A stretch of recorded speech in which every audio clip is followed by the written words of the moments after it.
변형, 안으로부터 바꾸다. 내 생의 마지막 한 달 19번째 묵상입니다. 살 날이 얼마 남지 않았다는 것을 알게 된 모든 말기암 환자들의 공통된 변화는 삶의 속도를 늦추고 잠잠히 정리하는 시간을 갖는다는 것입니다. 무엇을 정리하는 시간일까요?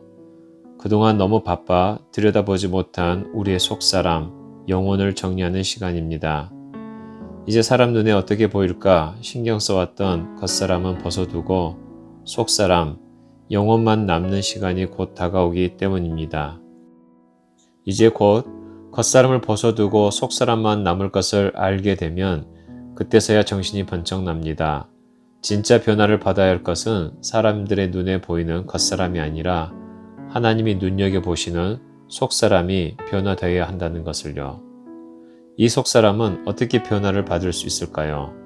바울은 로마인들에게 보내는 서신에서 이렇게 조언을 합니다. 여러분은 이 시대의 풍조를 본받지 말고 마음을 새롭게 함으로 변화를 받아서 하나님의 선하시고 기뻐하시고 완전하신 뜻이 무엇인지를 분별하도록 하십시오. 로마서 12장 2절 말씀. 바울이 말한 변화라는 단어는 헬라어로 메타모르푸스라는 단어에서 왔습니다. 이 뜻은 안에서부터의 변화라는 그런 뜻입니다. 즉 바울이 말하는 변화는 영혼의 변모입니다.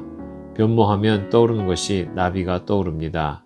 애벌레에서 나비로 변화하는 과정처럼 그리스도인들의 변화도 안에서부터 변화합니다. 사실 애벌레가 나비로 변화할 수 있었던 것은 애벌레 안에 원래 나비가 들어 있었기 때문입니다. 우리의 변화도 마찬가지입니다. 우리 안에 있는 하나님의 형상으로 우리는 회복되어 가는 것입니다. 우리는 외부의 어떤 것이 우리를 변화시켜 줄 것을 기대합니다. 그래서 우리를 정서적으로 채워주지 않는 남편이나 아내 혹은 영적으로 채워주지 않는 교회나 목사, 우리의 목적의식을 채워주지 않는 직장 등을 비난합니다. 하지만 진정한 변화는 환경의 변화가 아니라 내 안에 있는 하나님의 형상을 깨우는 것입니다. 내가 변화되어야 하는 것입니다. 자신의 변화와 성숙은 자신의 책임이라는 사실을 깨달을 때 비로소 환경이 아니라 나의 속사람을 들여다보기 위해 잠잠해집니다. 변화는 그때 일어납니다. 애벌레가 나비가 되기 위해 꽃이 안에서 잠잠히 있듯이 우리도 잠잠해집니다. 너희는 잠잠히 있어 내가 하나님인 줄 알아라. 시편 46편 10절.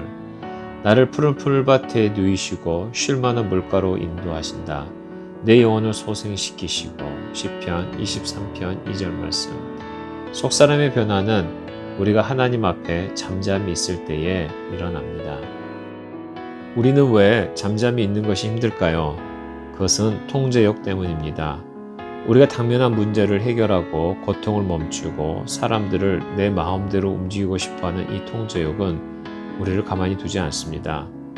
그러나 아무리 열심히 바쁘게 움직여도 통제되지 않는 상황들과 자녀들, 배우자, 이웃들, 동료들 때문에 우리 영혼은 아프고 열이 나고 멀미가 납니다.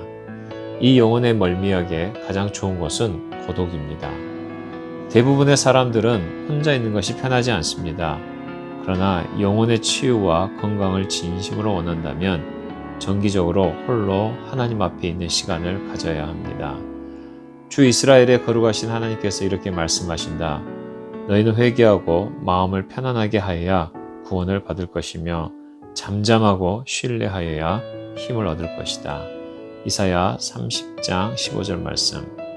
하나님이 다스려 주시도록 하나님께 나의 통제권을 내려놓고 잠잠해질 때 우리의 영혼은 힘을 얻습니다. 참된 변화는 이렇게 안에서부터 일어납니다. 사람들의 눈에 비춰지는 겉모습을 아무리 바꿔보았자 영혼은 더 불안해집니다. 변화의 반대말은 흥미롭게도 외모를 바꾼다는 뜻의 단어입니다. 여기에서 가면무도의 마스커레이드라는 단어가 나왔습니다. 참된 변화를 위해서는 우리는 가면을 벗어야 합니다. 남들과 비교하며 남들의 눈에 더 비춰지기 위해 겉모습을 치장하는 동안 우리의 속사람은 시들어갑니다. 어떻게 하면 나를 다른 사람과 비교하지 않고 이 가면을 벗을 수 있을까요? 저자는 되갚을 능력이 없는 연약한 사람들을 섬기는 봉사활동, 이것이 가장 좋은 치유약이라고 권면합니다. 그때 비로소 그때서야 진정한 자신의 가치를 발견하게 되어 가면을 벗을 수 있는 용기가 생기기 때문입니다. 참된 변화를 위해 우리가 또 직면해야 하는 것은 고통을 피하지 않는 것입니다. 여러분들 누에고치 아시지요? 한 소년이 나뭇가지에서 고치를 뚫고 나오려고 몸부림치는 나비의 꿈틀거림을 보았습니다. 그 모습이 너무나 안타까워 살짝 도와주려는 마음에 주머니 칼을 꺼내어 고치를 찢고 나비를 꺼내 주었습니다. 그런데 이게 웬일입니까? 나비는 움직이지 않고 몇 분 후에 죽어버렸습니다. 고치를 찢고 나오는 과정을 통해서 나비의 날개가 강해지는데 물기도 마르지 않은 약한 날개로는 살아남을 수 없어 그만 죽어버린 것입니다. 우리도 마찬가지입니다. 날아오르기 위해 우리도 고군분투를 해야 합니다. 그래서 하나님이 이 가시덩굴 같은 세상에서 가시를 없애지 않고 우리 삶의 고난과 고통을 허락하시는 이유는 이 고난을 통해 우리가 더욱 강해지기 때문입니다. 주님의 은혜 안에서 우리는 안전하기 때문에 고난을 허락하십니다. 오히려 이 고난을 낭비하지 말고 힘을 내라 하십니다.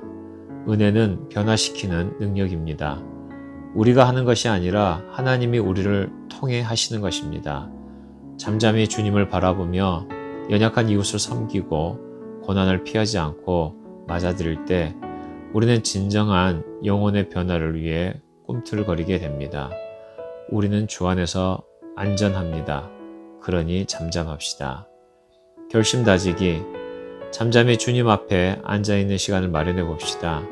1시간이라도 좋으니 혼자 있을 수 있는 시간을 마련해 봅시다. 전화도 인터넷도 끊고 방해받지 않는 곳에서 그냥 조용히 있어 봅시다. 지금 내 인생에서 마주치는 사람들을 떠올려 봅시다. 당신이 필요한 사람보다 당신을 필요로 하는 사람에게 가서 친구가 되어보기로 결심해 봅시다. 그를 섬길 수 있는 길을 찾아봅시다. 하나님과 정기적인 시간을 갖고 있습니까? 이 시간이 나의 진정한 변화를 위해서 정말 중요합니다. 정 목사의 결심. 고치를 찢고 나비가 나오듯이 사람마다 자신이 감당해야 변화와 성수를 이루게 되는 환경이 있는 것 같습니다. 그것을 감당하는 과정이 자신에게 결국 복이 되는 것입니다. 저의 경우도 마찬가지입니다. 목사로서의 짐이, 집안의 가장으로서의 짐이 힘겹게 느껴질 때가 없다면 거짓말일 것입니다. 그럴 때마다 성실을 택합니다. 이 세상을 오래 살아본 사람들의 대부분이 하는 말이 성실하고 겸손하게 사는 것이 인생을 잘 사는 것이라고 말합니다. 그런데 문제는 성실만으로 되지 않는 것이 있습니다. 한계에 부딪힐 때입니다. 그래서 하나님께 부르짖습니다. 다른 도움을 끊고 주님께만 몸을 잠잠히 내어 맡기는 시간을 보냅니다. 그리고 평강을 경험합니다. 오늘 묵상을 적용하면서 이런 생각이 들었습니다. 우리는 서로에게 잊혀져 가는 존재인 것 같습니다. 그런데도 주님은 서로를 섬기는 자가 되어야 한다고 말씀하십니다. 왜냐하면 하나님은 잊지 않으시는 분이시기 때문입니다. 나의 삶의 기준들을 어디에 둘지 오늘 또 믿음으로 주님의 손을 붙들어 봅니다.